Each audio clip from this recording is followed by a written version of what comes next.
Welcome back, guys, to another episode of the CineMatch podcast, the show where we take different movies every week and debate and rate them. My name is Callum Altimus. I am one of your hosts, and joining me as he does every week is Mr. Nathan Sackle Hanna. How are you? Warm. I left the heating on all day, so it's absolutely roasted in this house. Yeah, I'm the opposite. I'm freezing here. I'm too tired. Well, to be fair, my camera looks nice and warm, and yours looks like cold and stark. Yeah, it fucking is. It's freezing. I'm too stingy with heating, I think. No, if we don't put it on, we get complaints. This is my favourite time of year, though. I like it when it's cold. What, freezing? Yeah, I don't know. It's better than when it's too hot, especially when you're at work and you're roasting. It's not a fun atmosphere. You'd actually have to do work to be. Yeah, that's true. That's very true. We'd both know something about that. Anyway, this week we've got another showdown. We're switching things up. We've gone a bit heavy over the last few weeks with the Halloween horror stuff, and then we went straight into to the greatest crime thrillers of all time in Heat and The Town last week.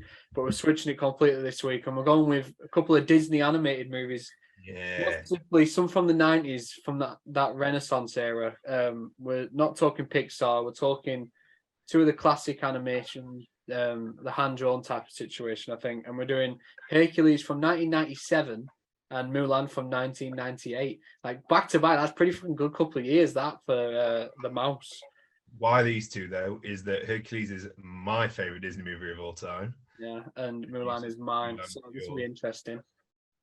I What? will say, my score's a lot closer than I thought it was going in. And mine's, yeah, a little bit. A few here and there. There's a few surprising choices. Actually, I've added mine up, so I don't know, but Yeah. There we'll was a see. few surprising choices for me because I've only ever seen Hercules once before today. Oh. Rewatched it now, but before that, I've only ever seen it once. So I was Can't say I'm angry, just disappointed. I'm used to that. I did used to wait for you. I'm used to disappointing you. Yeah, not just at work. But yeah, we've got Hercules and Mulan, like you just said. Hercules is one of your favorite. Is your favorite? Sorry, and Mulan's mine. There he is, Mr. James Wood, your favorite. Steelbook, which Oh, beauty. Is that what you watched it on? No, watched it on Disney Plus. That's the issue. I've got so many Blu-rays and stuff nowadays, and then I want to rewatch something, and then I'll just watch it on the Sky or Netflix instead. And it's like, fuck, it's just like I rewatched Heat for the episode the other day, and I've got that on is it 4K? Is that what they call them? I've got Heat on 4K, and I just watched it on Amazon. It's like, Yeah, I watched Heat on Amazon, but then had to go and buy The Town because it weren't anywhere. So I was like, yeah, the Town's one. I had to brave a CEX, but what's the story for another time? I thought you had a black eye when you were on last week. No, mate, not me. But yeah, like I said, we're talking about Hercules and Mulan. Hercules is your favorite Disney movie. Like I said, I've only watched that twice now. But in terms of Mulan, have you watched that a lot, or is that one you weren't too familiar with? I've watched it a few times, not as much as I've probably watched Hercules. Hercules is one of the movies that I will watch multiple times in the year. I'm not really that. I'm the kind of person that's like, oh, we watched that recently. It was 5 years ago. But Hercules, I'll be like, I can put on. I think I've actually watched it once already this year, so it's twice for me this year.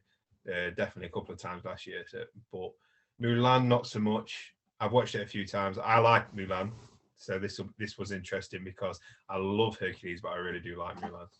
Yeah, I'm the same. I adore Mulan, and I have since I was a kid, whereas Hercules is one I hadn't seen much of as a kid, but I went in knowing like the songs and things like that. There were little bits that I knew that it felt like I knew what to expect, but I still really found myself enjoying it. I think I watched it for the first time last year or the year before. So I hadn't watched it until recently, and then I rewatched it again in preparation for this episode. But yeah, they're both fucking awesome movies, so it should be a good one.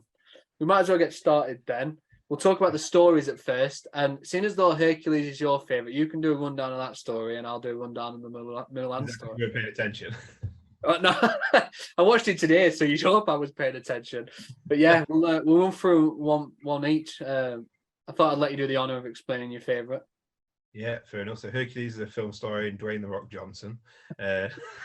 Well, speaking of, before we actually get started, apparently they are making a live action remake, aren't they, for a Disney one?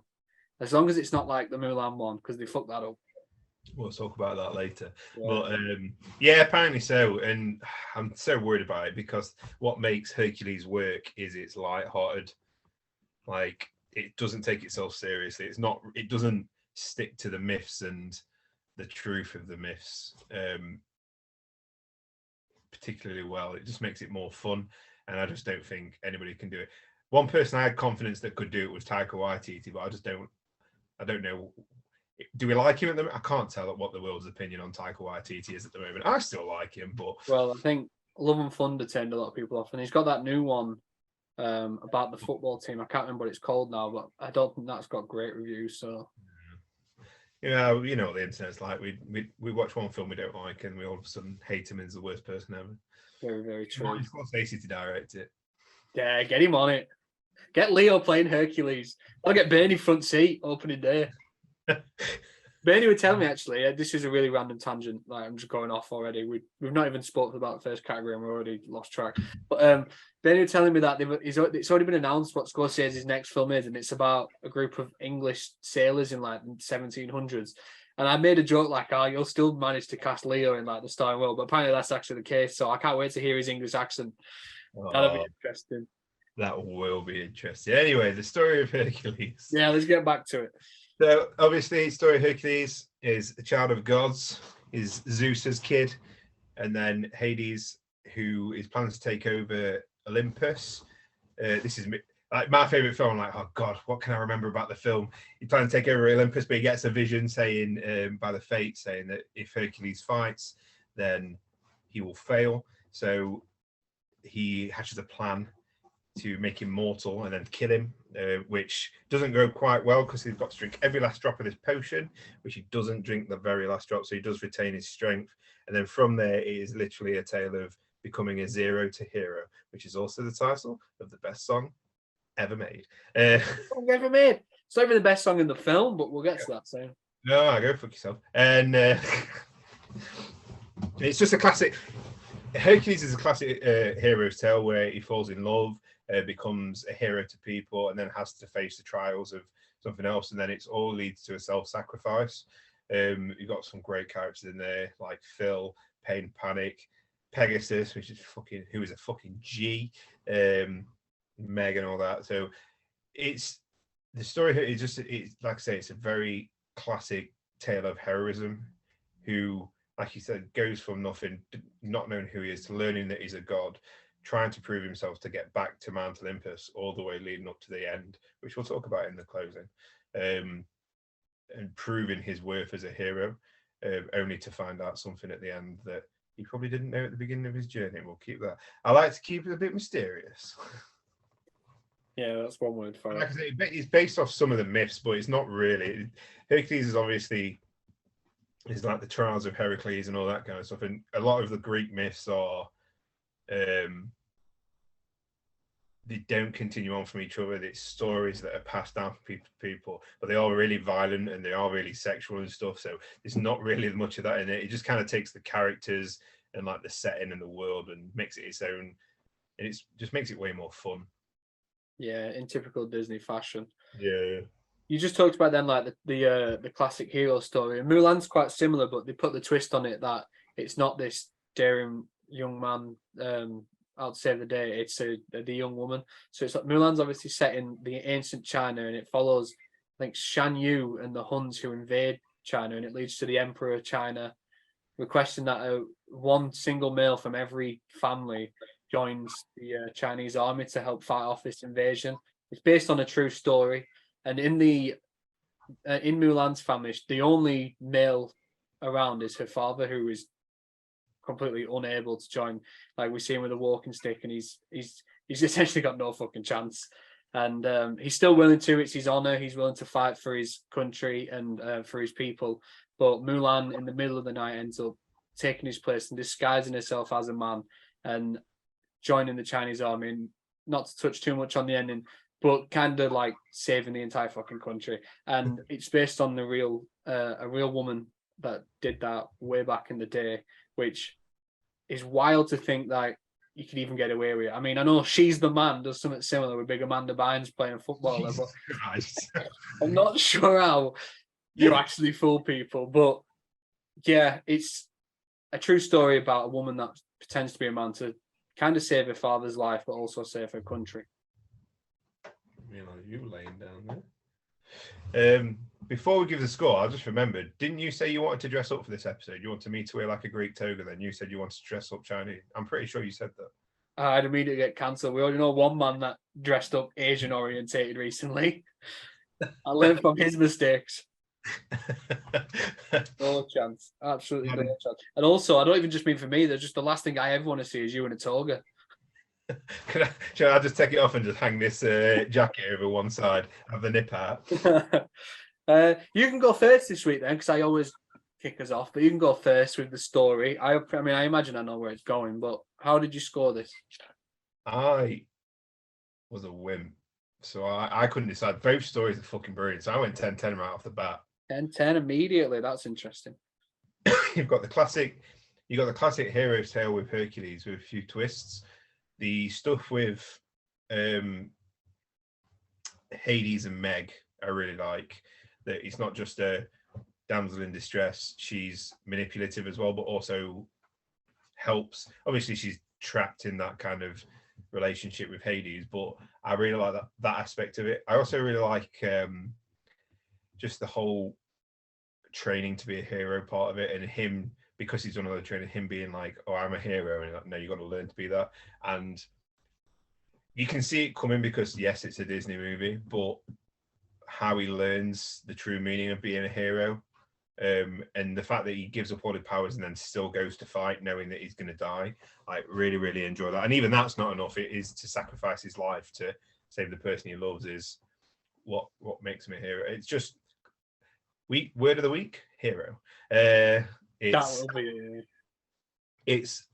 think it's just a classic tale that's elevated through all the humor, the way it's told, like the muses singing the story and setting it up through all the Greek vases and everything. Done really, really well. I love all the gods and how that's all presented. So I can't express how much I love this movie, but I really, really like and love the story of Mulan as well. It's helps that it's based on a true story. Obviously, I bet it's been definitely Disney-fied. I can't remember them being dragons really. Yeah, I was just about to say, I'm not sure Mushu was calling about. You never know. And but again, that story of heroism and self-sacrifice. Like, she knew if she was caught, then she would be killed, and that said at the beginning, or that it's dangerous, but she did it all to save her own family, where she didn't have to. Also, like all the undertones of this is what women were, and her wanting to fire that. So creating your own path kind of story. Really enjoyed all that, and all the way up to the end where everybody kind of goes, right, we've done it our way, let's do it your way as a woman. I really enjoyed that. So I couldn't decide between the two because they're both really, really strong. So I went out straight off the bat. I went 10-10. Coward is what you are. Call me a coward and you fuck me. I went 10-9 in favour of Mulan, which probably doesn't surprise you. Because as you just touched on then, it's a true story. I think it feels, I mean, it's the 90s, but it still feels ahead of its time in a way that she was this like really strong feminine character that and the story is just really inspirational. Hercules is obviously Hercules, and this whole story is really entertaining, and I like his like journey of self-discovery and the way he initially starts off quite not arrogant in a bad way, but he's very self-assured, and his experience is kind of like drag him down a little bit before he eventually comes full circle and realizes he's enough as he is.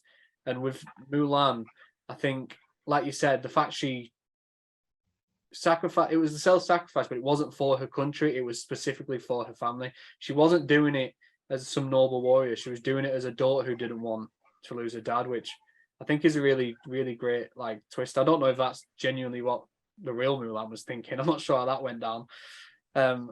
And and just watching her, like the dynamic when she's trying like hiding being a woman and like the fake voice and stuff, and when she first gets to the camp and she's like punching him in the arm, like slapping him on the ass and stuff, just trying to fit in.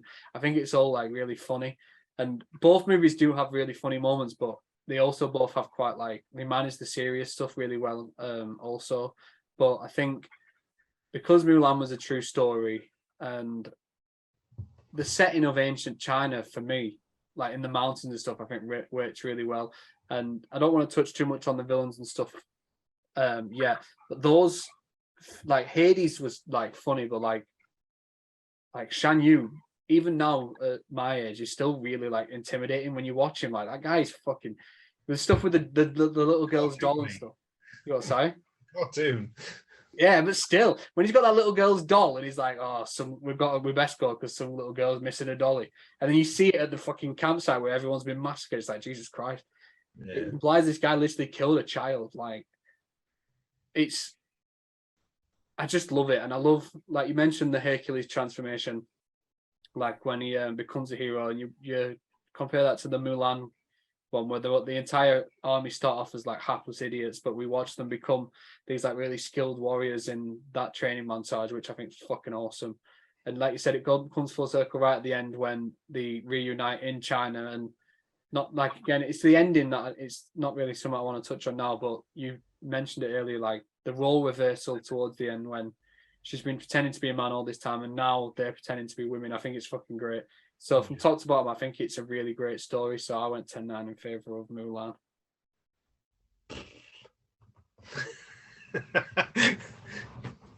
Go on, say it. Let's move on then. The best opening, which very different. The Mulan opening is quite drastic and dark. It opens with the Chinese warriors on the Great Wall of China and immediately kicks off with the Hun invasion. We see like all the like, I don't even know what they're called, those like claw things on the ropes. What are they called them? Do you know?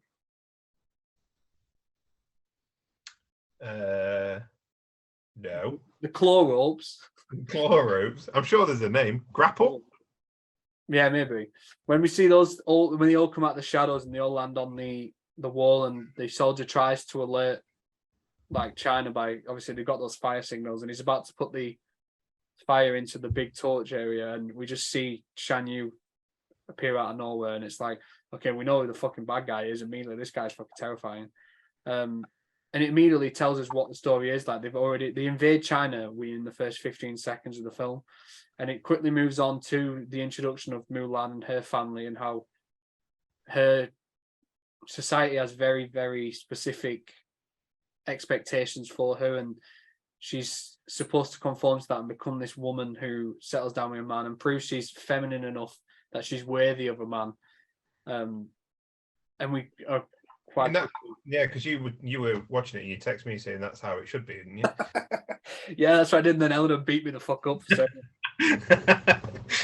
Yeah, and then we realized very quickly that that's not who she is, and she's never going to be able to conform to that. And you compare that to the Hercules opening, which is just, don't say it's no, I don't mean like that, but I mean it's a riot. Like, it's great. It's the gospel truth. Well, first it obviously starts out with the very drab narration opening it up, hinting that it's going to be a very different. That would have been the narration in a very much more serious story, where they probably did touch on a lot more of the grittier side of the ancient Greek tales that was left out. But it's quickly removed for the, what they called those ladies, muses. Yeah, those the muses, when they perform the gospel truth, and it quickly tells the story of like Hercules and things like that. And because of that, I went 10-9 in favor of Hercules. Yeah. I think the Mulan one's fine. It opens up immediately and it wastes no time letting you know what's going on. But Hercules does that, but by in one of the catchiest songs on the fucking planet. So it was hard not to go for. I like that Hercules. I went 10-9 for Hercules as well, but I like that Hercules is it's a story, and they tell it like they're telling a story. And like all myths, it's somebody telling you that story, which is just a repeat of exactly what I've said. The opening narrator is Charlton Heston. Yeah, that's crazy. Yeah, it's crazy. and I like that he's like 5 seconds. But even though I don't know if any Disney movie does it, it feels like when you're watching it, it feels like, oh, this is what a classic Disney movie would have done. You would have that like older person narrating the story, like reading a book kind of thing. And the fact that they come in and full on go, even though it doesn't make sense for a Greek-led movie, full on gospel, it's brilliant. And having those musical moments mixed in with the, like I said earlier, the Greek vases with the pictures and like the introduction to Olympus, where it's all bright and colourful, and he's just been born. It's and being introduced to Hades and all that. It's just so fun, and yeah, Mulan's just fine too. Like Mulan's more like, okay, we're setting up the story. This is the bad guy. This is more serious, but you can't deny how fun the Hercules opening is. It just gets straight into it. It shows you what kind of tone of the movie is going to be, like you said. Yeah, just a riot, like you said. It's just so fun. And I don't know what I was going to say there. It completely left my brain, so I'm just going to repeat. Fucking great opening. Yeah, it is, and it, like you said, it immediately sets the tone of what's to come. You know, it's not going to be a stereotypical Hercules story, and there is going to be a more like light-hearted spin on it, not spit on it. Weird. Oh, that's what I was going to say. Like even when it goes a bit darker and you show Hades' underworld, it's still fun, and you're seeing Hades as this wheeler dealer kind of villain, rather than this, like compared to Shan Yu, who is brutal. Hades is the kind of guy that you see in a gangster movie that's not the top boss, but like probably owns a used car shop, but uses it as a front. Like that's the kind of villain we get. And you see his humor through James Woods, who I'm pretty sure you said is one of your favorite actors. Give it a rest. You're the one that's been singing his praises. There's a reason it's your favorite film. When we get to love interest, I'll tell you why it's my favorite film. And having the Fates set up the story later on, I just think it's all done really smoothly. Yeah, it's the openings couldn't be more different. Like the way they open, the Mulan one is quite serious, whereas the Hercules one is very light-hearted. But I think that works for the movie, and it's much more effective. And you watch both, and that's actually one of the highlights of that movie. I think the opening, whereas the Mulan one, I don't really think you really think too much about it again. Whereas the Gospel Truth, especially, is a song that everyone remembers. About what it was. You what, sorry? I'm glad you spoke about the Mulan one, because I forgot about that bit with Shan Yu. I thought it just started up with the where she dresses up as a guy.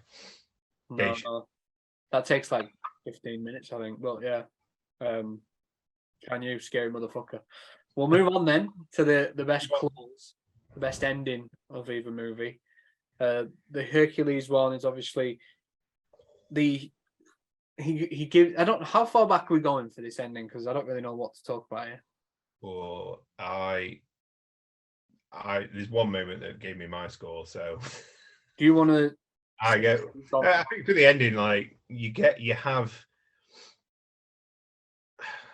Depends if you want the final battle. So you've got all the Titans invading, but I don't think the ending really kind of kicks in until he gets to Olympus and then comes back. I think the ending really is kicking the Titans and Hades out of Olympus and then going back down to the underworld, and then those little bits afterwards.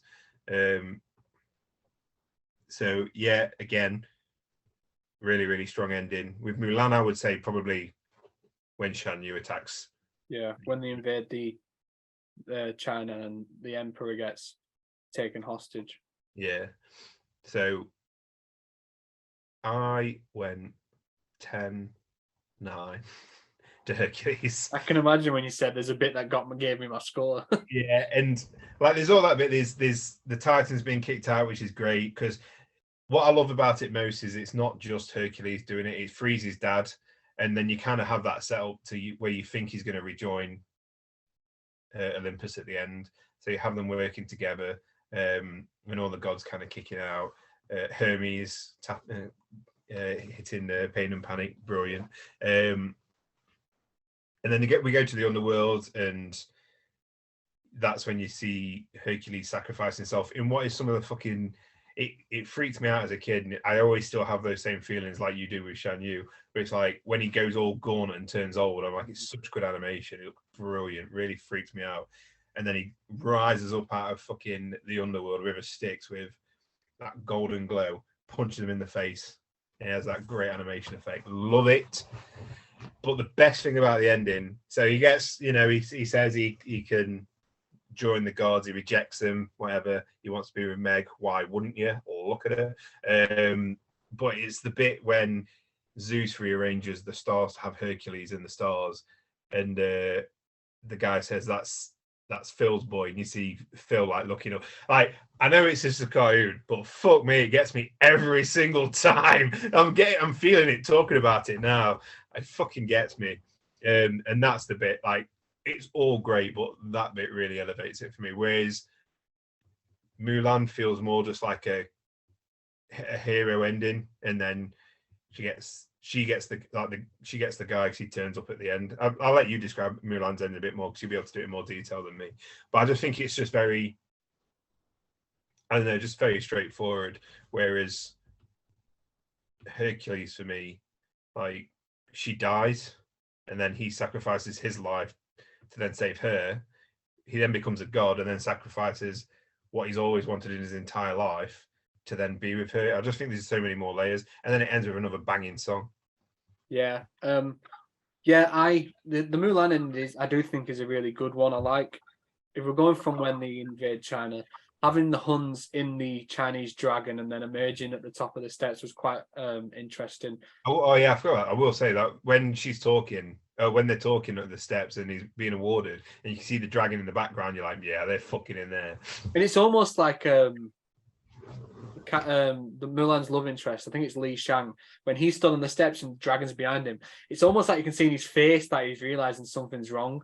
I do like that. And when they take the emperor hostage and Mulan returns to help her former allies like infiltrate the building, and they it's like the roles reversed like we touched on earlier, where throughout the movie Mulan's been pretending to be this male soldier, and now she's taken these men that she's worked with and they've all dressed up as women to trick these. I like when they say courtesans, ugly ones too. Yeah, it's really good, and they pull out like the fruit and stuff and like pelt them with the fruit and like hit their heads together. I love the way they spin that entire narrative that's been told throughout the story on its head with that bit. And then the face off with Shan Yu on the balcony where he's holding the emperor and everyone comes and helps and everyone escapes, and he has that brief face off with Lee, who ends up getting the better of him briefly, but then it looks like he's going to die, and he pulls out his little dagger. I said to her, it's like fucking Peter Pan.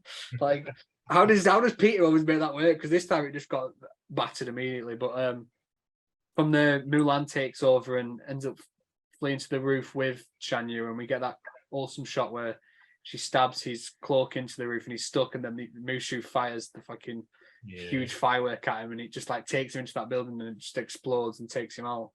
And then she's obviously awarded by the emperor and offered a role in his like office, I think they called it, which when I was looking into the real stuff, that also happened. The real one was offered a place, but she just left and went home. Similar to this one, where she goes home, Mulan is like reunited with her family and her dad's really proud. Mushu gets fucking the praises from the ancestors. They're all buzzing for him. And then you life too. yeah. Mushu's big dog in real life. Everyone loved him. And then Lee shows up. I think it's called Li Shang or Shang Li. I can't remember which way around it is. The captain. The general's son is what I refer to. Yeah, it's Li Shang. It's him who played the guy. What can't remember his name in Jurassic Park, the scientist. Oh, is it really? I didn't know that was who voiced him. I know who voiced the singing version. That was Big Donny fucking Osmond. But yeah, he returns, and then they obviously live happily ever after together, as we see in the absolute atrocity that is Mulan 2, the director. Never seen it. He got recommended to me as soon as I finished Mulan 1. I like that he recommended me that and not the atrocious live action one either. And I'm like, should I watch it?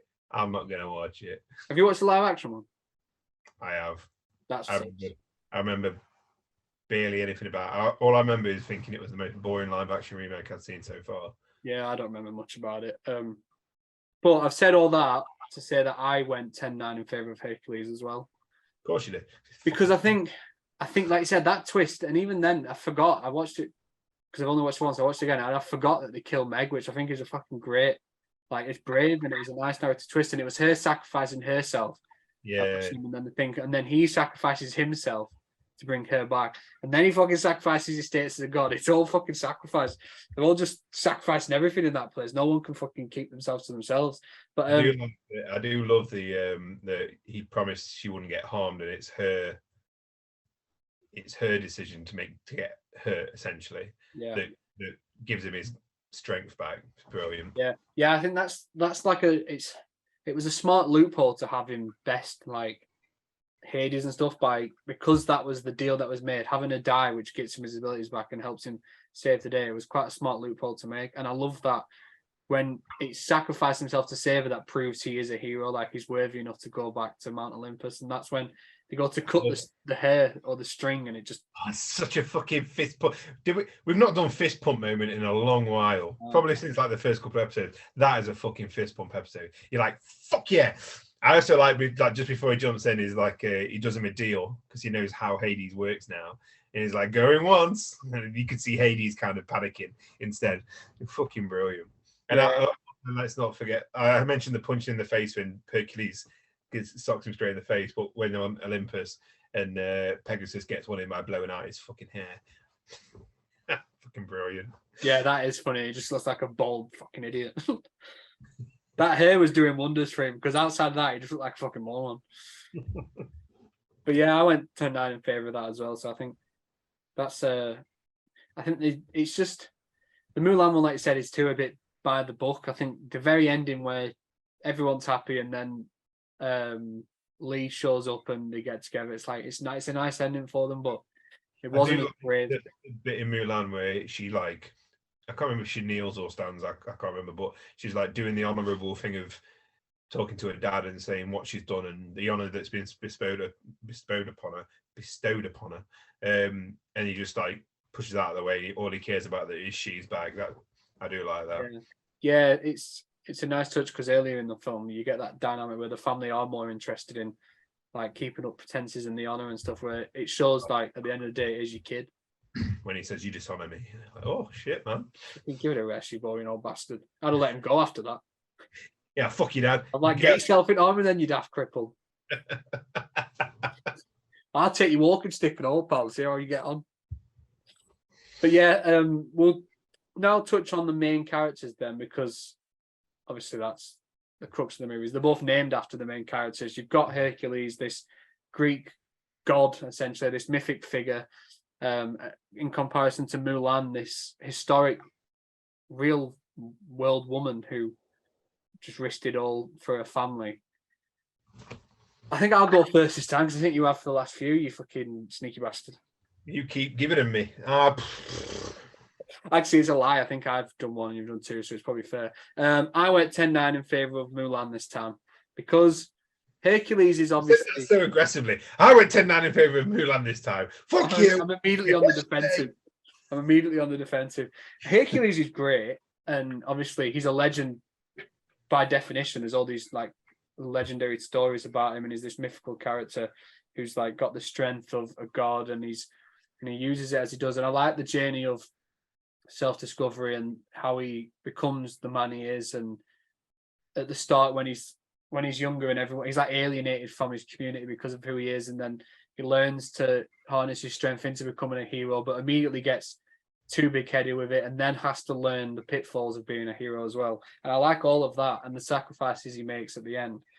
But Mulan is just a woman who that sounds sexist as hell. All of that for Hercules, and then Mulan's just a woman. God, you can fucking clip that, isn't it? But she's just like a normal person who doesn't have any special abilities. She doesn't have any military skills at the beginning, and she just is willing to risk everything just to save her dad. Like, she knows, until she goes through the training montage, which is one of the fucking sickest scenes in anything ever. But before that happens, and she's quite like inept with like a sword and like with the bow and arrow and stuff, and she's not a skilled warrior, and she's still willing to go through what she needs to because she's doing it to save her family, and I think it's that sort of courage which you don't see too often. And I also think, as a Disney princess, I don't think there was many before Mulan that was this type of like feminine role model. Like a lot of the time before this, they kind of exist to be married to the prince and things like that. Except maybe like Pocahontas, where she was obviously a native on the island when John Smith came over. But Mulan seemed the romance it wasn't the main factor of her story. That was like a backdrop that they shoehorned in right at the end. Whereas the main story was her defending her father and then eventually saving the entire fucking country, which someone without the strength of a god, pretty fucking good going. And she's smart. Like some of the choices she makes are just really fucking intelligent. Like not to touch on the action yet, but like the scene on the mountain, fucking stroke of genius. Like it's incredible. She's a real woman. Fucking that gets points on its own. Someone probably didn't do all this shit that was in the film, but she did some of it, and that counts for me. Yeah, I went 10-9 for Mulan 2 because she's a woman. Mulan 2, no, we don't want to talk about Mulan. No, Mulan 2, sorry. As also. There we go. Don't get confused with that atrocity. Because as I'm quoting you directly here, she's just a woman. She's Do you agree? Sorry, I'll quote you. I can't remember exactly what you said, but I'm pretty sure you said she's only a lowly woman. And she managed to do all this whilst being a woman. This is the episode we stopped filming together.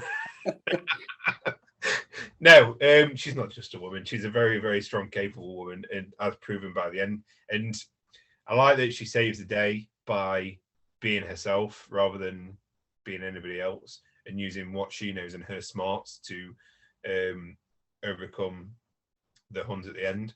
I love Hercules, but he's your typical jock hero character, which plays into his story, and that's perfectly fine. But he's probably the least interesting part of the least interesting character for sure, which shouldn't be the case in your own movie. Everybody else stands out so much more than him, and he does the job fine. There's nothing wrong with him. He's just very bland. Whereas Mulan she goes through all these changes. She makes all these sacrifices. She's funny. She's strong. She's smart. Everything about it is just better. And like I say, because she, Hercules sacrifices himself at the end, but she sacrifices herself throughout the entire film. Like everything throughout the entire film is a sacrifice. And she, like I said earlier, she knows she could die if she gets caught. It'll bring dishonor to her family if she gets caught. That she could see a load of penises in the water if she's not careful. It's all of her story is sacrifice. Even at the end, like she knows that she probably isn't the most capable to go up against bad guy Shan Yu, but still does it anyway because that's her duty. So yeah, much stronger. And I couldn't tell you who plays Hercules, but I can tell you that Mulan is played by the amazing Ming-Na Wen. Well, I can tell you who sings Hercules, I Can Go the Distance song. But that's about it. I know in the credits, but I don't know in the film. The film is Roger Bartlett, who played Dr. Emmett Brown in Back to the Future, the musical, when I went to watch it. I can't wait till the music round then. This might be tough for you. Spoiler alert, it fucking is. I also like that when she was caught and Lee was said, oh, we're even now because you saved my life, I'll let you live, but we never want to see it again. And when she realizes the Huns are in China and she races to let them know anyway, knowing that if she is there is a chance that they will just take her and kill her as punishment. And she stands in front of the emperor and stuff. I just think the courage that Mulan has, it sends such a strong message, especially to the young girls watching it.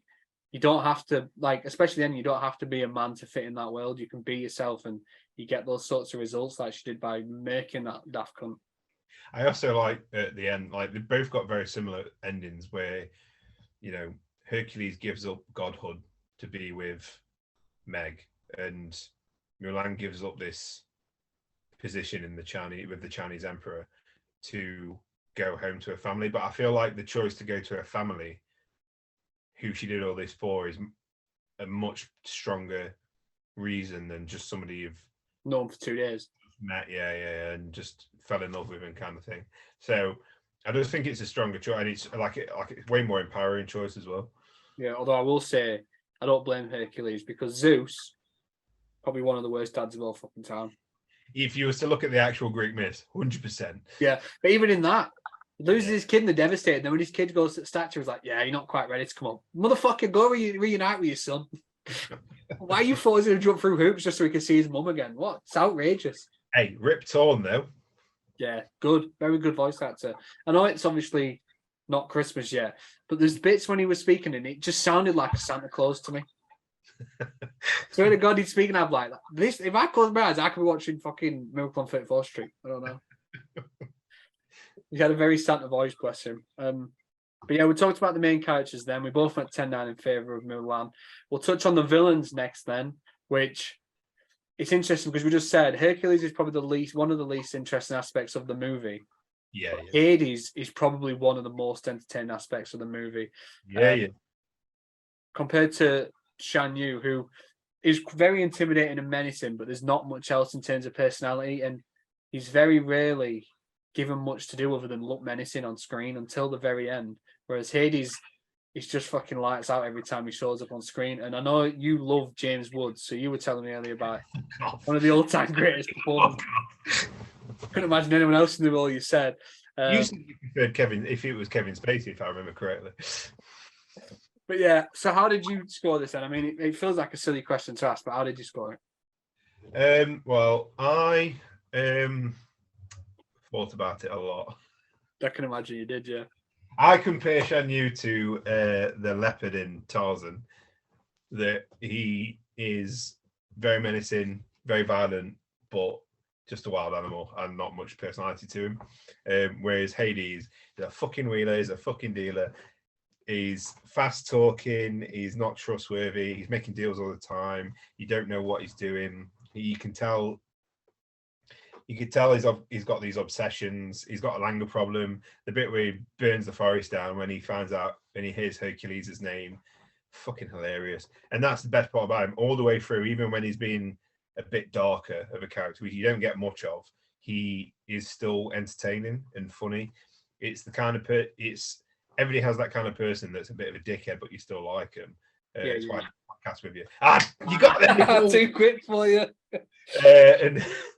And he's the kind of he's a likable bit, like he's fucking killing loads of people. Like you said, Shan Yu sees the baby, like the doll, and he's like, there's somebody missing the dolly, and he's going to go kill a kid. But Hades straight up, his first action you see him do on a screen is, we're going to kill this child, and sends Pain to kill a kid as well.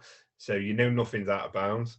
And it's like that the bit where he's explaining what happened to Meg, like you can see he's getting enjoyment out of it, and that more than likely he set up Meg's ex-boyfriend to run away with somebody else so he could get her, like keep her soul and keep her in servitude. So everything about Hades is just brilliant. Maybe not the actor, but yeah, he's aged a bit terribly. That's a situation where we separate the artist from the art, because in terms of performances, it's the standout in the movie. Yeah, I agree. I went 10-9 in favour of Hades as well, because like we touched on it, Shan Yu is terrifying, but it's very much style over substance. He just looks terrifying. The things he says are terrifying, but he's not really got a personality. There's no real drive to him other than he wants to take over China, and that's it. We only ever see him acting menacingly, whereas you see a variety of aspects of Hades. Like we said, there are times when he is straight up terrifying. There's times when he's more comedic and he's making jokes and stuff. And the way he treats those two little fucking minions, it's incredible. And also, one of them, I don't know which one it is, but it's the one, he's got the most distinguished voice, I think, in any film ever. You've seen Scrooge, haven't you? Do you remember in Scrooge he plays the employer that Bill Murray fires? And as soon as I heard the voice, I was like, that is definitely Elliot Loudermilk. When you recommended I watch Scrooge last year, and I was watching it, I was like, that's Panic. That's Panic, right? I had the exact reverse reaction. I heard it and I was like, that's Elliot from Scrooge. Yeah, he's got a very distinguished voice, but the way Hades treats them is quite terrifying. But he's got all those different aspects to him, whereas Shan Yu was very one-dimensional. So I went 10-9 in favor of Hades as Also, well. I know Shan Yu can't help it because he's human, he's supposed to be human, but Hades' design is all sharp, angular. He's like he's not got feet, it's just smoke. And obviously the flame hair. What a fucking great decision. Yeah, it's a very memorable design, whereas Shan Yu's balding, so like get a grip, lad, shave it off. Yeah, just man. His is a bit more advanced than yours, though. His is just like he's just got that long Hades has got the M as well. It's just got fire on top. If I could get away with having fire for hair, I would. Yeah. Maybe he likes a ginger. No, not at all. As long as it's blue fire, it'd be fine. But yeah, so I think we both went 10-9 in favour of Hades. We've been very much on the same page for a lot of this so far. I thought we'd both have different opinions, but we've both been quite, what's the word? Unbiased. I wonder where it'll split. Probably the music round. Maybe.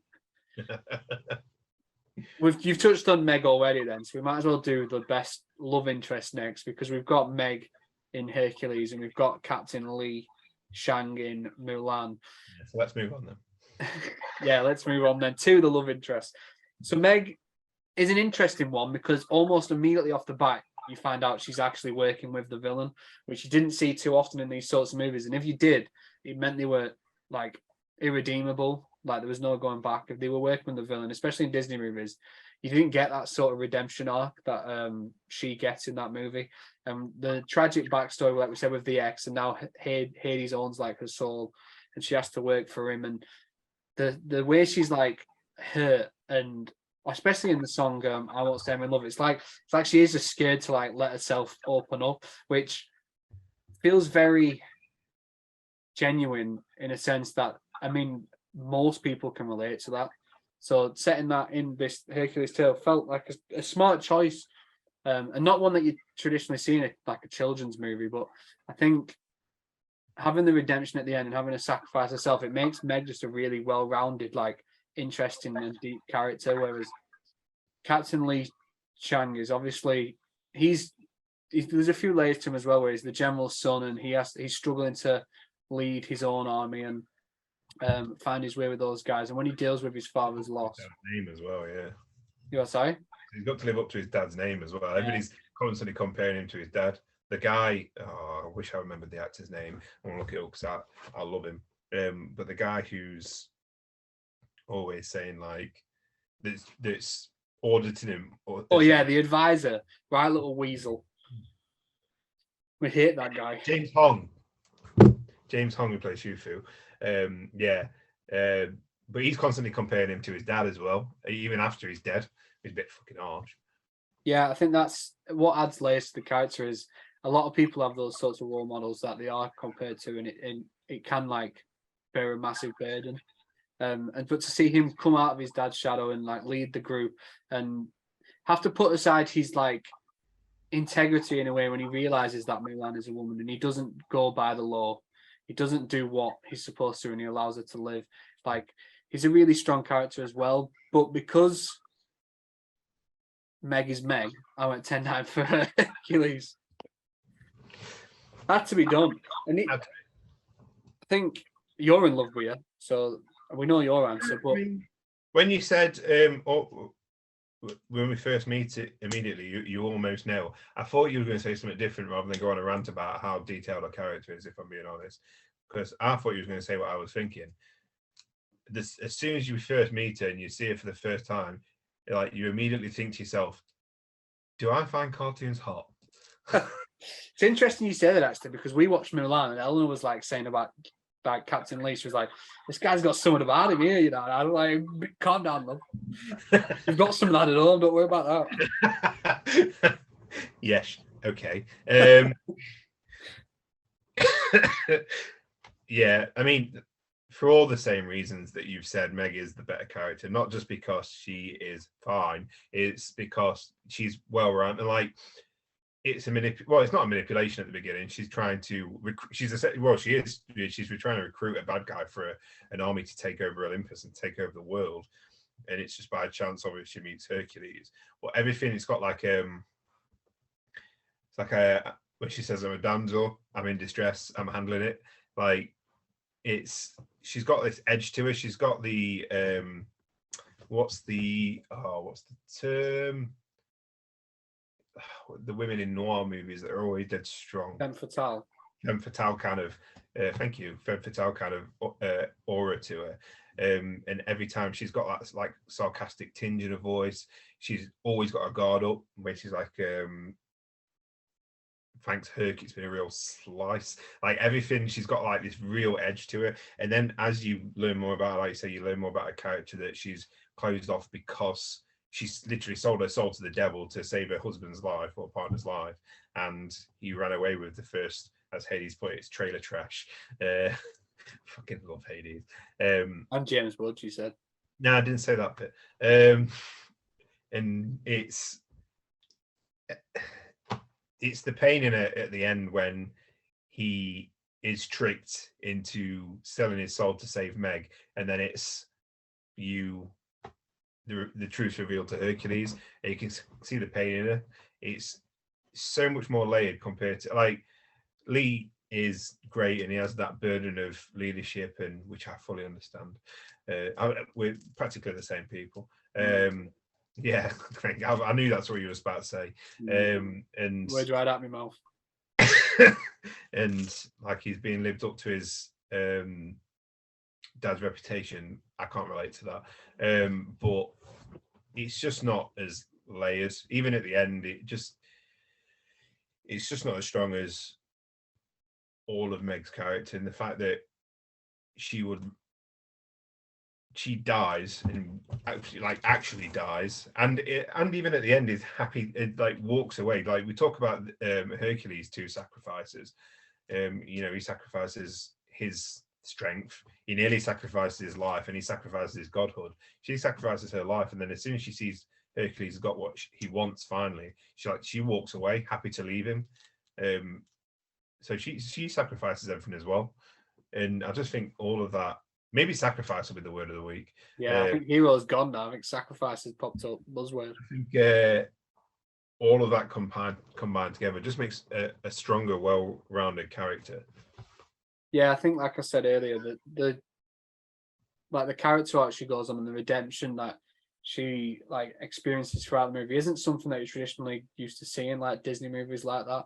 And in terms of actual love interest, she's a much better one, because they've got that playful banter all the way through, and originally she's kind of trying to hold herself off, and she doesn't want to fall for him, but she does, and then they make these big sacrifices. Whereas in Mulan, there isn't a love interest until the very end, because for most of the film, there's no chemistry, there's no flame, because he thinks he's just a male soldier. They don't even really have much of a friendship up until when Mulan saves him and he does realize it's a woman, because before that it's just another soldier, and so we don't see too much interaction for the first half of Mulan. So in terms of just straight off, in terms of an actual love interest, Meg fucking clears. But also as a character, I think Meg is just much more interesting, and there's a tragic backstory to it, where as Lee's just he's a hunk, isn't he?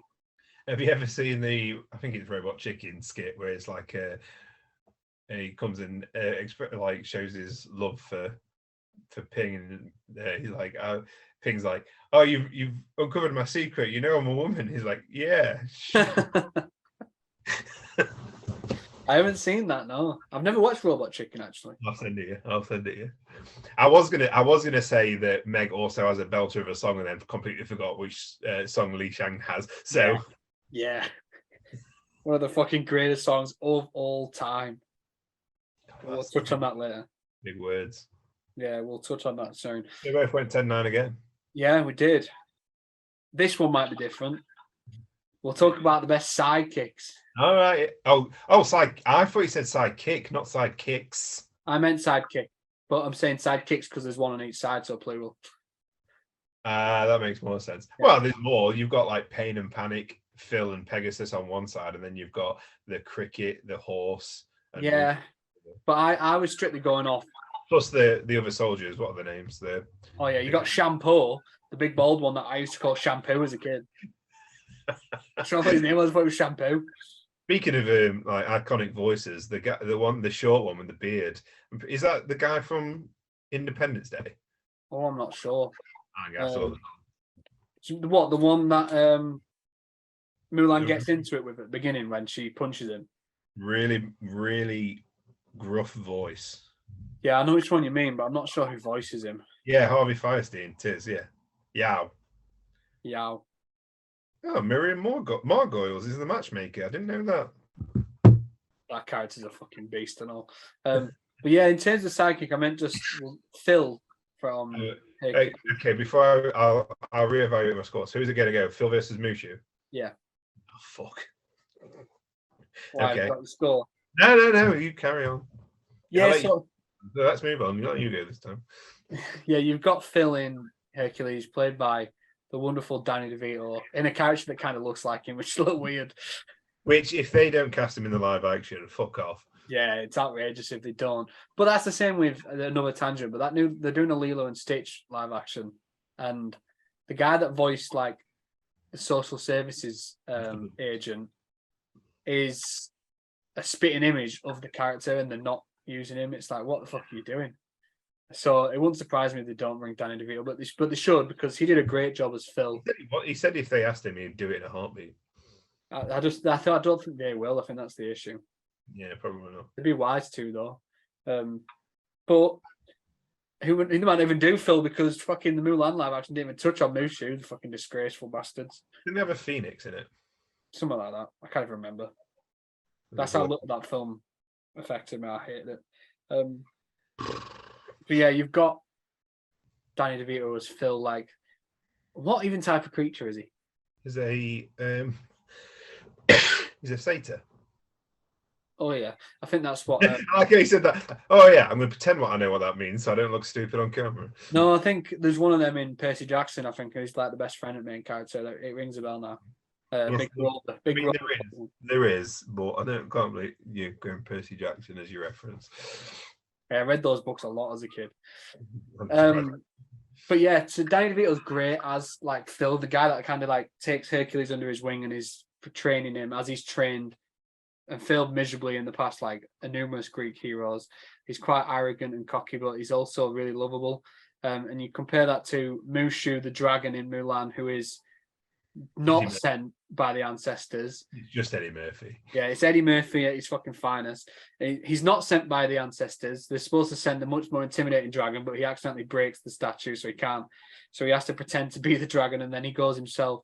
And he's quite a selfish character in the sense that he's supposed to retrieve Mulan and bring her home safely, but he goes into business for himself and encourages her to go and save China, thinking it'll bring him back in higher esteem with the ancestors and for the role he played.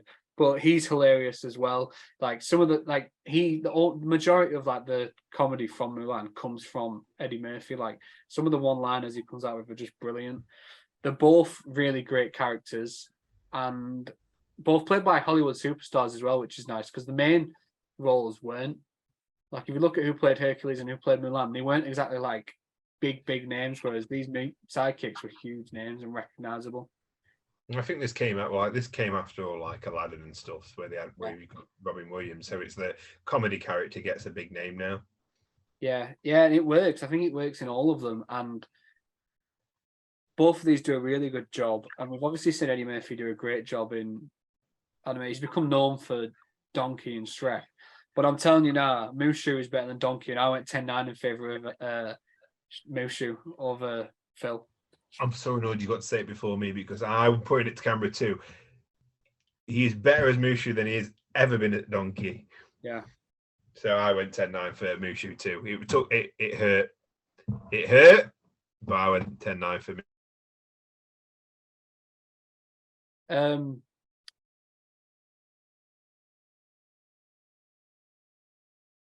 Your voice is gone. Can't hear you. I can hear you now. Oh, okay. Sorry. Just weird. It went silent for like 15 seconds there. Weird. Yeah, he makes the film what it is, and I think it'd be complete. Well, you take him out, and we've seen in the live action, you take the Mushu comedic character out, and you've got kind of no nothing interesting in there. It's just a bog standard story. I think all the Mushu aspect really changes it. Plus, he's hilarious. Like everybody will recognize him forever as Donkey, but he's so much better as Mushu. And I love Phil. Phil's one of my favorite characters, but he's a strong character in a cast of standout characters. He doesn't get to shine as much as Mushu does. Though I do love like the whole 2 words and he says more, because obviously the Greek words are only like 2 words and stuff like that. I like that he's quite obviously like Jewish with all of the Meshuggahs and all that kind of stuff. And he's a pervert, love it. He's like you say, he's dead arrogant. He's blunt and truthful as a we'll call him the manager, which I can relate to. Says it how he is. Am I your Hercules? Yeah, yeah, definitely got a type of body. I love Phil, and he has one of the best moments in the film for me at the end. It's a massive heart of the film as well. But I mean, Mushu's fun. Like you said, he's got some great quotes. Yeah, and he's just secretly pulling the strings as well. Like when he puts on that disguise to tell the advisor that the general sent him, and the emperor sent him, and they need to move on out. And it eventually leads to what the rest of the story is, and that is how Mulan eventually saves China. Like Mushu just trying to force her on the fucking road and trying to bring the training camp to an end and get them out there. Like that is eventually what saves China. So motherfucker played a big role, and it was hilarious, and I loved every bit of it. Yeah, I love his introduction as well. You get this mystical creature, and he's just I ring the gong, and then when he's finally introduced to Mulan, and you get the big shadow, and then he comes out, it's like sent a lizard, like dragon. Yeah, and it's when he comes out and the horse immediately stamps on him, and he's just like a crumple on the floor. It's so funny. I love him, and when he bites I can't remember which soldier it is, but he bites someone's ass in the water just to like get him out. And he says to it afterwards, like, I ain't biting no more bums. I love Eddie Murphy as Mushu. I like Eddie Murphy in general. Like, I think he's great, but I think this is genuinely one of his best roles. Yeah, I think it's so underrated. I think it's before he went on his downhill in terms of live action stuff. But this probably would have been like peak Nutty Professor, Dr. Dolittle time as well. Yeah. I think we'd be remiss without mentioning Dishonor on You, Dishonor on Your Cow. Brilliant. Yeah, he's fucking awesome. I'm not going to do you do a really good Eddie Murphy impression. You were showing me earlier. I can't do anyone's impressions, and I want to believe that. My impressions are straight up terrible. I can't even do accents, so. But yeah. Just that one you've got, great. You what, sorry? Just that accent you've got, great. Yeah, this is all I need. Yeah, Phil's good, but Eddie Murphy's on a different level as Mushu. Yeah, I think if Phil was the same and everybody else was more serious, then you'd have him stand out more. But like I said, because Hades is a standout, Pain and Panic's a standout, Meg's a standout, Phil's a standout. Even like Rip Torn as Zeus, when you get him every now and again, fucking absolute standout. So he's a great part of a great cast, whereas in Mulan, Eddie Murphy's Mushu is a standout. He's number one. Yeah. There's no question about that. This one is the category that will be the most interesting then that we're going to, because I think we both just went 10-9 in favour of Mushu. Yeah. So now we'll move on to the best music. Here we fucking go. Both these films have fucking unbelievable soundtracks. Don't piss me off. They do. They both have unbelievable soundtracks. From top to bottom, both movies are just incredible. So just listing off some of the songs, you've got like in Hercules, you've got Zero to Hero, you've got Gospel Truth, you've got Star is Born, you've got I Can Go the Distance, you've got I Won't Say I'm in Love, you've got the Phil one, which isn't that great. I ain't gonna lie to you. Not a big fan of that one. Yeah. Does Eddie Murphy have a song? No. No, he doesn't need to. Get a song? Yep. And who did you vote was better? We'll get to that when you finish talking about who sings. No, who did you vote was better sidekick? You just said Phil having a song was better than made it better than Eddie Murphy. We're not on that round anymore. Don't need to talk to me about that. Yeah, comments already aged like no. Living in the past. Let's move on. Yeah, well, both of these movies are the past, so I'm just getting in with the theme. We're talking ancient China and Greek, for Christ's sake. Is it Greek? Ancient Greek or ancient Greece? Ancient Greeky. But yeah, And then on the Mulan side of things, you've got some fucking bops again. You've got Reflection, you've got Honor to Us All, you've got I'll Make a Man Out of You, and you've got A Girl Worth Fighting For. Like, just some fucking absolute. Which one's Honor to Us All? Oh, the beginning one. When, yeah, the very beginning when she's yeah. The whole family's beefing, saying you'll bring honor to us all and stuff.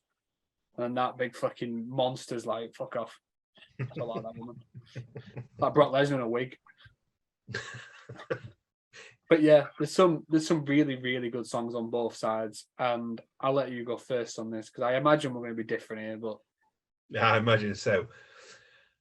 I own the Hercules soundtrack on vinyl and play it very, very regularly. Do you know what I don't own? The Mulan soundtrack, 'cause it's only got one fucking good song on it. What do you mean only got one good song? I'll Make a Man Out of You is the only good song on that soundtrack. That's outrageous. You telling me Reflection isn't a good song? Fucking truth. You up? You saying Reflection isn't a good song?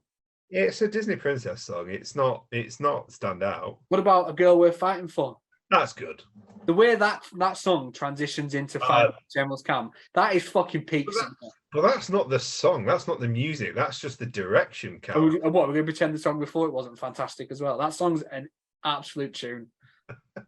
A Girl Worth Fighting For is good. But, I mean, you can't say that all of those songs put together. I mean, I know you're going to try saying it anyway, you piece of shit. But you can't say that all of them songs put together is better than Zero to Hero. Zero to Hero is one of the best fucking Disney songs, and I won't hear anything else about it. Go the Distance, fucking top tier. And not only do we get the great version by whatever his face is, Emmett Brown.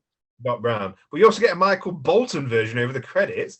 Fuck off. Which version do you prefer? I like the Michael Bolton version better. I'm the same. We've got Meg's song, I Don't Want to Say I'm in Love. That's a tune. All the gospel songs, brilliant. And fuck you, Phil's song's brilliant. It's pure trash. You're pure trash. Phil's fucking, he's average as hell. He gets a comedy song and he's brilliant. And I can't remember the name of it, so. The song's name is Phil's Training Song. Bullshit. See, it's not that good, is it? I don't know. It's called Phil's Training something, but I'm going to Google it. But brilliant. Nothing in I'll Make a Man Out of You is the strongest contender. Now, if it was Tarzan versus Hercules, it'd probably be a different matter because we've got some Phil Collins up in here. But we haven't. I'll Make a Man Out of You is a great song, but even Mulan's best song isn't as good as Hercules' worst song. Give it a rest. That is. So you're trying to tell me Phil's shite that you get. Yeah, I'm only joking. I'm only joking. They wash your fucking mouth out, Paul. It's outrageous. What score did you give it then? You 10-9, obviously. I don't know. Where you're talking, I don't know if it were fucking 10-8. I might do it. Shall I do it? I've got 10. And we haven't done a 10-6. That would be disingenuous. You said it. I said earlier, Zero to Hero is one of the best songs, like the best song on the soundtrack. Is it Go the Distance for you? You disagreed with me. I think I can go the distance. Yeah, Go the Distance. Well, I think the the Michael Bolton version, I think, is the best one on there. If it's actually in the film, this might be controversial, but I actually think it's Meg's. In the actual film, I think it's Meg's. I love Meg's song. Yeah, I think I Won't Say I'm in Love is a tune. But One Last Hope. It's called One Last Hope. I was close enough. Oh yeah, Phil's Training something. One Last Hope sound exactly the same. Trash. That's what it was. You've also Bonnie Osmond didn't come in and give us the greatest fucking Disney song of all time. No. Of all time. No, it's respected like this. Not. No, it's not. It fucking absolutely is. I can go the distance. I'll Make a Man Out of You. Go on. Talk about more about I Can Go the Distance being the best song of all time. Yeah, but it says a lot when it's the one in the credits that's the better version, not the one in the film. Yeah, you mean the moment in the movie where we celebrate all the people that made the movie and wouldn't be possible without him? Well, do you not support those people? That bit when the film ends. You turn it off, do you? That bit, you don't want to support the people that made. Absolutely, I do. I ain't got extra time. As that first bit pops up, I'm like, boop, send a bit. It's not a Marvel movie. I don't have to sit till the end. You need to put some respect on Michael Bolton. I said it's the best version. I do. I'm just not going to sit and listen to the credits. I've got better things to do, like not doing that.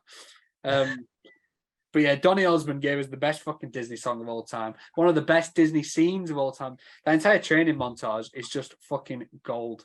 It is unreal. I'll Make a Man Out of You. It clears everything. A Girl Worth Fighting For, I think, is an absolute anthem as well. I love it so much. I think there's bits when Mulan, when it's they throw it to Mulan, and instead of being like quite misogynistic and talking about like what she wants in a woman, she says like the really sensible things, like one that's got a brain, and then all the fucking idiots like, nah, we're not into that. It makes sense that you really like that song, like, because it's really misogynistic and basically using women as items. Yet you're saying it's an absolute banger of a song. But if that's you, Cal, that's you. I'm fucking. I like players where the women get to have like. Mulan says good things about women in that song. Why is that not enough here? And my guy Shampoo says the same. He don't care what they look like, just what she looks like. Yeah, what she cooks like. Yeah, that's all that matters to Big Shampoo, or Shampoo as I used to call him. It's a tune, and I think Reflection is incredible. The Christina Aguilera version is an absolute fucking bop. Yeah. Honor to Us All is a great song, upbeat as hell, very catchy, fantastic soundtrack. Hercules soundtrack is also very good, apart from Phil's shite, which we'll talk about. The thing is, you keep saying I'll Make a Man Out of You is the best Disney song of all time. I genuinely think Friend Like Me is the best Disney song of all time. So not one of either of these? Cool. The Will Smith version. Oh yeah, that really good one. Only joking, that is terrible. The thing is, Hercules has got good songs. No. He's got perfect songs. He's got good songs and one average, no, not even average, below average. It's got good songs and one very forgettable song. Whereas Mulan has got 4 great songs, but I think because it's got 1 great song, 2 good ones, and 1 forgettable one. Which one's the forgettable one? Reflection or Honor to Us All? Honor to Us All. And Hercules has got 1. Gospel Truth. It's got Zero to Hero, Go the Distance, I Won't Say I'm in Love, and Phil's Training. Forgettable one. By law of averages, you got 4 songs that are better than you got 5 in total compared to. There's actually 6 songs because you missed A Star Is Born. Yeah, it's practically the same song as Gospel Truth. Yeah, see, look, they're just repeating. No originality. It's the opening and the closer. Recycling. It's just a shambles. Oh, fuck it. They won't do that in Mulan, let me tell you. They're all very different, distinct sounds. They're fucking not. I'll tell you now, though. Tell me now. I went 10-10. Did you? Yeah. Because Mulan has got some great songs, but Hercules has got more good ones. So it's like quantity versus quality, but I think they balance out. I do, because I think Hercules songs are fucking. I actually think these 2, along with Tarzan, are the 3 best Disney soundtracks. I don't think there's any better. Maybe Moana these days, which was a fucking ball from start to finish. But I like Aladdin, but there's not many songs in that one. No, and I don't think like you said, Friend Like Me is an incredible one, but I don't think the rest are quite on par. Yeah, with some of these. I mean, if you count in Nightmare Before Christmas, that is a Disney movie. That's up there as well. But yeah, I think in terms of music, when you think classic like Disney movies, I would say Hercules and Tarzan for me. But Tarzan cheesy, it's just got Phil Collins. Yeah. I Make a Man Out of You is number 1. It's definitely no. But it's definitely up there in like definitely one of the top 5 Disney movies. It's fucking above all. And that on its own would be enough to tie these scores. But I do like I'll be honest, I do think from top to bottom, I think the Hercules songs are better. But peak of Mulan. No, let's leave it at that. I'll cut that. Peak is better. I'm just gonna cut. I think Hercules songs are better, and I'll send it you once a week. But the peak of Mulan is better, and it ain't close. Yeah, fucking. That bit in I'll Make a Man Out of You when the music stops and it's just him singing, and you've got like everyone like them marching as they're finally putting it all together. It's fucking gold. I could watch that over and over and over. I used to. I'm not going to keep arguing, but when the music turns on Zero to Hero and it starts with the Who Put the Glad in Gladiator, fucking gets me every time. I'm like, I think Well, we didn't in the end. It didn't play in the end, but we had it on our wedding playlist, Hero to Hero. I fucking love it. Dance to that. Start clapping. I get tambourine out as well. I'm fucking there, mate. It is a tune. But yeah, I went 10-10. I don't know if we can get copyright style. Just sit there. I'm going to sing the entirety of it one sec. Let's see that. No, you wouldn't.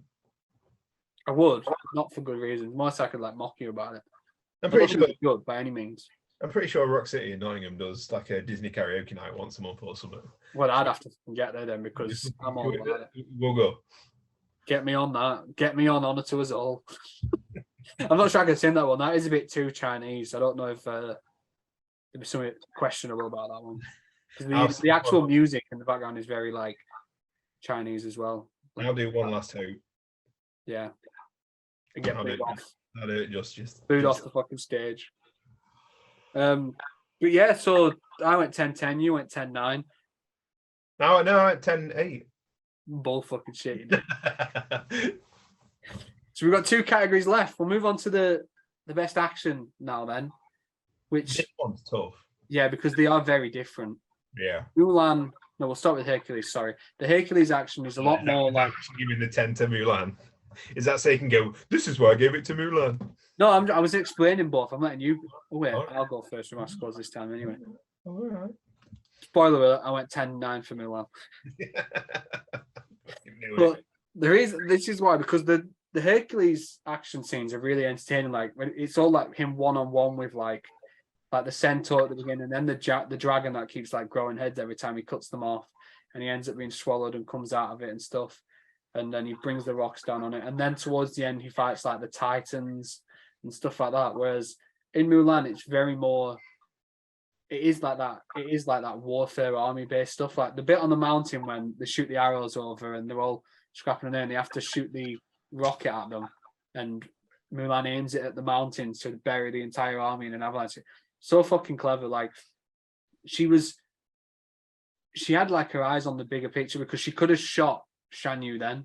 Like he was in front of her and she could have taken him out, but she knew if he goes down, someone will most likely replace him. So she tries to take the entire army at once. I love that set piece. I think it's awesome when the snow's coming down, everyone's getting buried under it, and they keep like pulling people out, and they accidentally pull him out and have to put him back.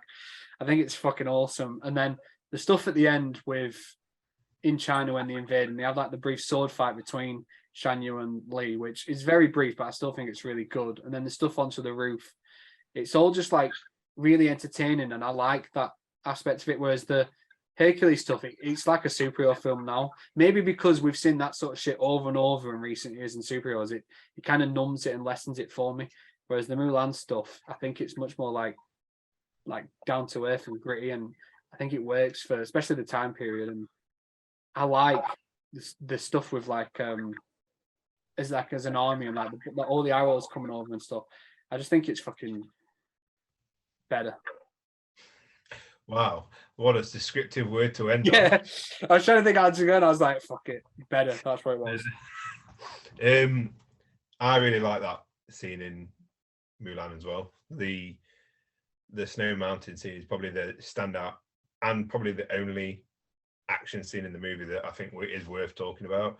I mean, the action around is training or it's aftermath, or at the end it's one-on-one, and it just feels like typical villain showdown fare. But that snow scene, and I think that's like one of they started it with Beauty and the Beast, and then we had it in Hercules with the Hydra, but all the horses being CG as well. Like it just really works really well with the animation. And there's not a lot to it. It's very quick, that set piece, but it works really, really well because you have that Mulan's being smart whilst the horses are coming in and all that kind of stuff. I just think it works really well. In Hercules, the action it's got a weight behind it, all of the action, because obviously they're trying to make him look strong. So when he punches, it like his fist goes directly into the faces and then they go flying off and all that kind of stuff. But majority of it is comedy based, but the big action scene in Hercules is the Hydra, where he just keep cutting the heads off and they keep coming, and that's got a lot of weight to it. It's terrifying. Proper terrified me as a kid. especially when he gets put up against the wall and all of the heads are around it. Proper scary shit.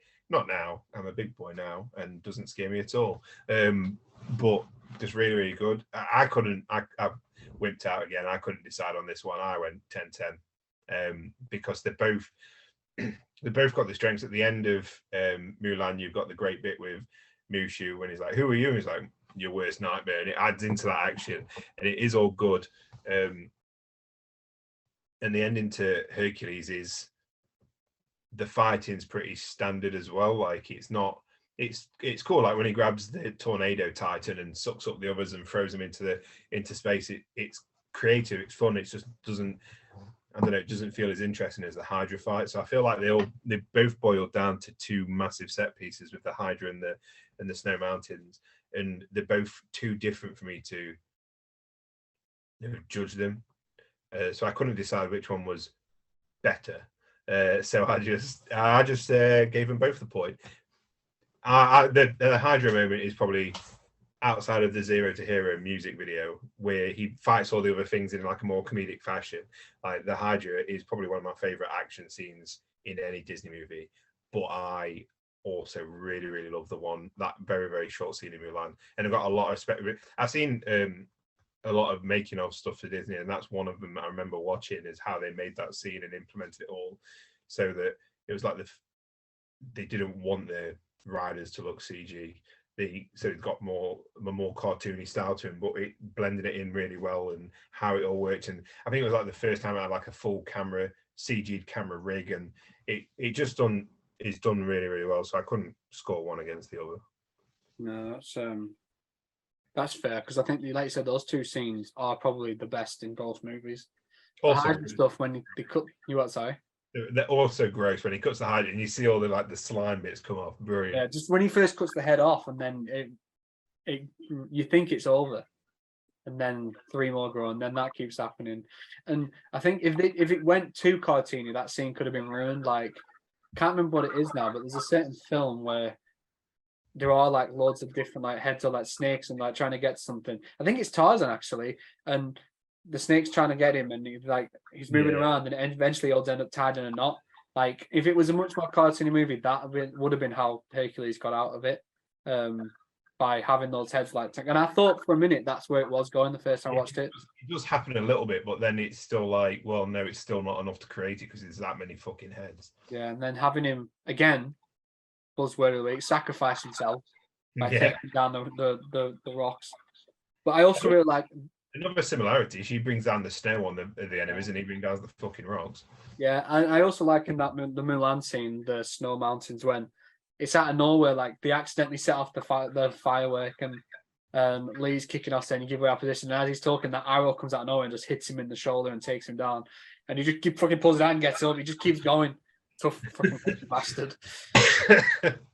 But no, I do like both. I just think overall I preferred the Mulan ones, but I mean, I don't know if it's because of the stuff with, like I said, we like Marvel and stuff. These big scenes against these giant like monsters and stuff seem to be more and more common these days. And because I only watched Hercules for the first time like last year or the year before, it kind of blends in with them. Whereas I imagine if you watched as a kid, it doesn't feel that same way.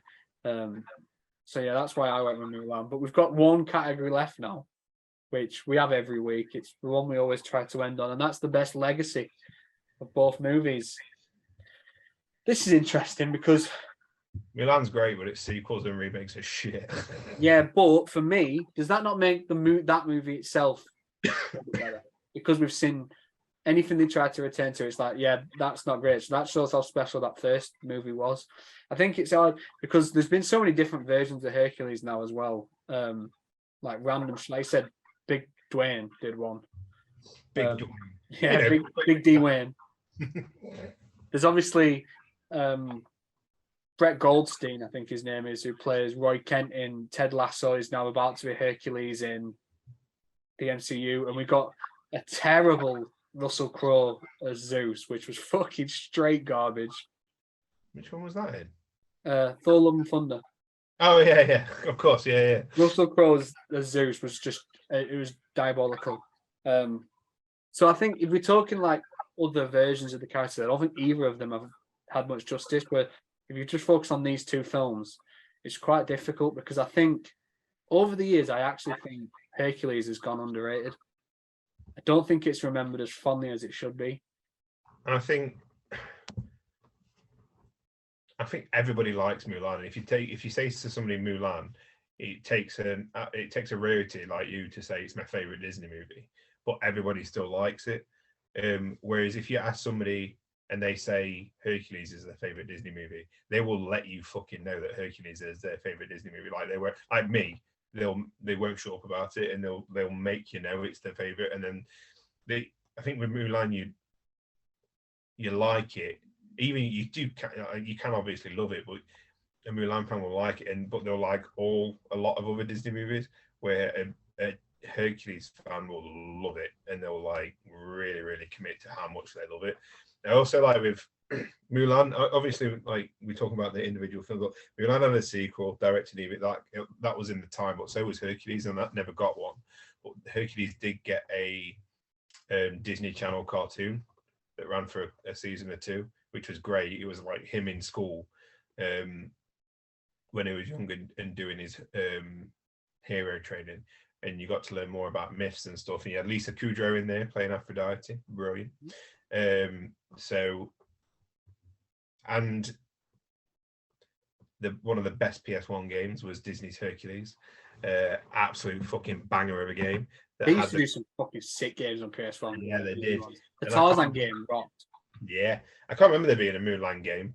I think with Legacy, I both know how we're going to score it, because I know I'm going to score it 10-9 to Hercules, because that's the one that I grew up with.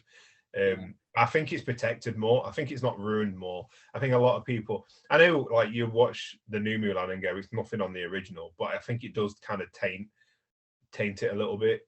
Same as having a direct-to-DVD, direct-to-VHS sequel kind of taints the legacy of it. It does make, like you said, I think it does make it, well, it's obviously that good if nobody can match it. But I think the fact that they never even tried to, or not yet at least, even though there's rumors, it's never been confirmed, that Hercules is just been made and it's just been kind of left to its own devices and not even tried to carry it on or anything like that. I just think it stands up stronger on its own. So I'm going 10-9 to Hercules, but I imagine you'll disagree with, because you grew up with Mulan. Yeah, I do disagree. And this is my surprise. I actually went 10-8. I went 10-8 in favor. Fuck off. Did, because looking at it as outside of just that, like, I've been to Disney World and stuff. All the scores and go, I know I can make Mulan win. I'm going to make this a 10-8. No, because I'll tell you the scores shortly. I've been to Disney World a few times, and in Epcot they've actually set up an entire like Chinese area that's all dedicated to like Mulan. That they have special shows there for Mulan, like people come out and do Mulan shows and stuff, and you always see like the Mulan characters. And like I touched on earlier, like the legacy of the character and the message that it sent to young girls, like the feminine empowerment message, I think it sent. I think that has helped that legacy like age really well, especially nowadays. Whereas Hercules, like I said, like you even touched on, many people like Mulan. There's not most people that I know, like if you ask it, like there's not that many people that have even watched Hercules that much. Like I think it's a great movie, and I do agree with what you said. I think it's underrated, and yeah, not many people have watched it because I don't think it was as big when it released. But also, fuck you for making it sound like that I don't care about female empowerment. Hey, you're the one that likes James Woods, is all I'm saying. Fuck off. But I think because of that, and I think that message on its own it's made Mulan one of the most iconic Disney princesses, I think, because it was so different to all the others, and she stands alone in that sense. And we talk on how the sequels have hurt and the remake has hurt the Mulan movie, but if they are going to make a Hercules one, it's probably not going to be long before that's been hurt as well, because they all suck. Probably. Do you know what, actually, and I'm not saying that because you made me out to be like I hate women, but I'm going to change my score, which is, I think it's a first in a CineMatch showdown. Yeah. I'm going to change it to a 10-9 in favour of Mulan, because if you think about the track of Mulan, like I love Hercules and it's my favourite Disney movie, and that will never change, and you'll never change my mind on that. And yes, it is underrated, and I think the people that do finally watch it reckon that. I don't think anybody will say it's shit. But you look at Mulan, and you made a very good point there. She was very, very different, and then from that, that's when you started seeing a change in the Disney princess, like with characters like I was going to say Brave, but that's not a name. Merida, Merida. yeah, and like the Frozen twins and Moana, and like they seem to have really changed over that since then. Yeah, the relationships aren't the driving force of a story anymore. Yeah. They've got their own stories, and that's the back plot. Okay, I admit defeat on that one. So you went 10-9 in favor of Mulan. Yeah. It does make it look like a backtrack because you said I don't care about women empowerment, but I stand. Hey, I didn't say those words. You brought that up. You said that yourself. Yeah. No, it's the way you fucking said it afterwards. Like the first thing you brought up after me talking about how much I love Hercules was, well, I like female empowerment. Hey, I can't help who I am, you know. I got morals. Strange considering you're a Kevin Spacey fan, but well. Am I shy? Fuck that bald bastard. But yeah, that's it then. We've got the scores, and it's interesting because that last change has changed everything. Of course it has. The scores now are 191 to 191. Fuck off. Hercules was winning by 2 until you changed his score at the last second. Well, I'll take it back then. No, it's too late now. It's too late. It was 192 to 190. And then because you took one off Hercules and put one on Mulan. You just 10-10 it. You are sorry? You just 10-10 it like I thought I was going to do. And I can't do 2 10-10s in one episode. That should be 3. It'd be 3. You already did 2. Oh, I did, yeah, for action, didn't I? You did action, you did character. That would have been your third 10-10. That's absurd, but yeah, I shouldn't be allowed, to be honest. But yeah, because you changed it the last second. Oh, I shouldn't. Your favorite Disney movie. I shouldn't really be allowed 2 10. So I'll take one. I'll take one off the action. I'll just give it to Hercules. All right, yeah, no worries. I'll take mine off then, and I'll just take mine for music on me. But yeah, until you changed it, your favorite movie was winning, and you're the reason it didn't. That is fucking class. Is this the second tie in a week? 2 weeks. What do we do? Oh, Heat versus the Town. That wasn't a tie, I don't think. That was one-sided. What was it before that then? Oh, I think was it Halloween's? We've had a tie. Yeah, the Halloween's was a tie. Oh, it's because it was in the same week. That's why I got confused. Yeah, so yeah, 191 to 191. We've got Hercules and Mulan tying, and that's all because of you. Roll your eyes all you want. That was your fault. I was just thinking. No, I wasn't rolling eyes because of that. I was just thinking last night. We was talking about it, me and Grace, and she was like, "I don't know who I'm going to root for because they're like her 2 favorite Disney movies as well." Really? She's gonna be happy they both fucking come out on top. Yeah. I've not done that for her either. I'm right fucking annoyed. I quit. Find yourself another host. That is interesting though. That What close, and then you swung the tie against your own. My message of female empowerment at the end. Me and the gals have won. It wasn't. It was. Fuck you. No, it was more that like she did like completely like all the ones before, all the Disney princesses before that were more damsels in distress. I mean, obviously Meg the year before, but she still wasn't the hero. She was still the love interest. So yeah, I'm okay with that decision. Yeah, so that's it. Another tie. Second one in a week. We're becoming frauds here. We can't. It's the whole point of the show is to decide who's better, and we're not doing it. We're not doing our jobs properly here. Yeah, I blame you for that. Yeah, but yeah, that brings another one to the end. Then a good one, a very close one. 2 great Disney movies, or 2 favorite Disney movies. We just tied again. Yeah, but that was good. I enjoyed that. Hopefully you guys watching / listening enjoyed it too. And if you are watching on YouTube, feel free to like the video and subscribe to the channel. Vice versa, if you're watching on Amazon or Spotify, feel free to give it a rating, preferably a 5-star. And if you're going to go less than 5, if you're going to take the time to rate, yeah, we don't want criticism or constructive. We want everything sugarcoated for us. We just want to be praised. Yeah, let's stick our heads in the sand and we're going to pretend it's great no matter what. Yeah, also our details underneath if you want to follow us in places. That thing is, I'm still being followed rapidly, you know, like this week, so many bots have followed me. Not me. But it's all bots again, like I told you. I got one today again. Let me go. There's something going on. Where's it gone? Ivy Rose Portica, 46 followers, following 3,700. Sounds legit. Yeah, and it's a nice looking lady. It's clearly fake, and that's like the 6th this week, which is quite surprising.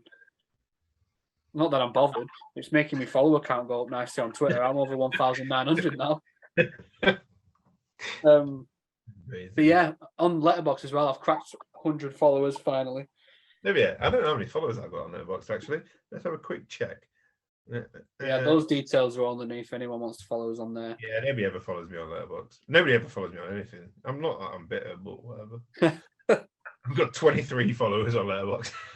Yeah, but that's because you don't really put stuff on there, do you? No, not Not really. very often. I think you put like 4 on in one go. Oh yeah, yes. Last night, yeah, because we've been doing you tend to post the films once you've watched them, whereas I kind of wait until we've announced it on the podcast for all of my followers. I don't want to spoil them. All 23. I don't want to spoil anybody. But yeah, how many of those 23 do you think watched? Like Martha and Dan? Ethan at push. Grace. Yeah. Oh no, she hasn't got the books. Meh. I don't know.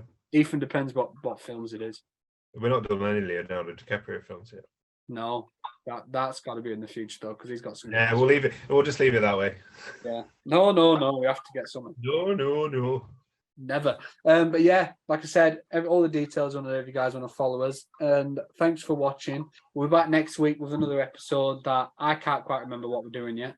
I don't even think we made a decision on what it was going to be. Well, there we go. It's a mystery to us, so it's going to be a mystery to you as well. So you'll have to just keep an eye on the socials, which we're on Instagram and X at CineMatch Pod. CineMatch. I just said cinema, then I forgot the name. It's terrible. And we're also on Facebook at the CineMatch Podcast. So feel free to head on over to those and /follow if you want to see what we're doing. Because Nathan puts up some pretty sick graphics every once in a while, which only every once in a while. Yeah, they're not bad to say he's a fucking bit of an imbecile, but yeah.